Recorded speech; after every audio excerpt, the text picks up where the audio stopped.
Hello mga boss, magandang araw po.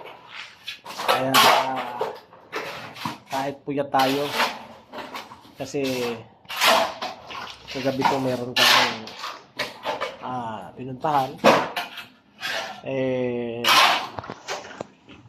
Puyat tuloy tayo. Pero kailangan natin magtrabaho. Ngayon habang naghihintay kami ng senyales, yung aming mga bakal. Kaya kami maglayo sa taas. Pre, pahinga-hinga muna si Boss Pre. Yan, tapos si Nano, kami lang sa taas. Yan. Ano po? Naka-prepare na yung poste namin, pundasyon. Yan.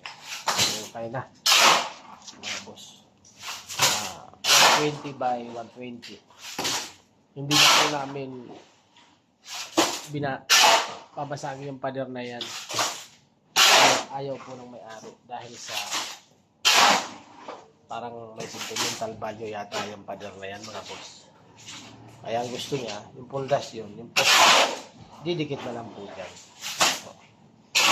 Mahirap naman na makipag-komento pa tayo.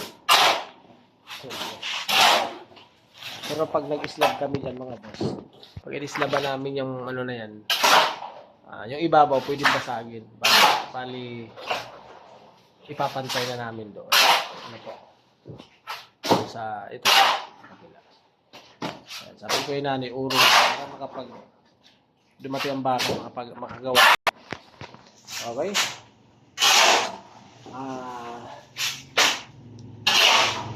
Itong gagawin namin siguro mga 1 buwan at kalahati ito.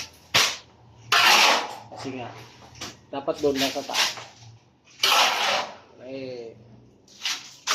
Gusto ko. Ito isa na yan. Papunta rito. Naglalagay kasi kami ng CR dyan sa sulok. Ano ba? Siyempre. Sabi ko naman, so, paislaban mo na lahat yan eh. Madam eh. Pabor sa akin yun. Siyempre, para may trabaho kami. Ganun lang naman. Hindi natin naayawan yan kahit mahirap na trabaho, kahit na basta siyempre may bayad naman yan eh. Ganun lang po yan. At sa mga dyan, naghahanap ng gagawa ng bahay, kung gusto yung pagkatiwalaan ng Team Boss Ray, sabi nyo ano po natin sa mga wala naman tiwala sa amin, sana all sana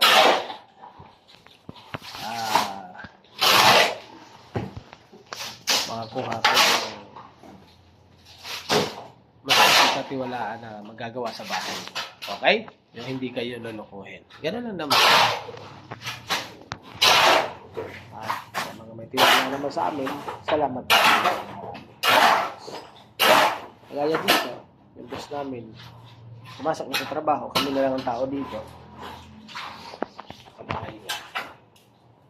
Kaya nakatiwang-wang ang damit dyan. Nando doon sa bahay nila, yung bahay po nila dyan, ang malaki. Ayan. Ito, parang bubisa lang ito.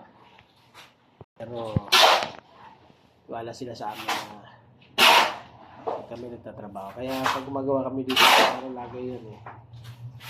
Mang Red, hindi lang ang kasama mo, okay ba? Opo, madam, walang problema. Sagot ko lahat yan. Okay? Putulan natin ang kamay ang pag-upit. Shout out sa inyo lahat. Inyo.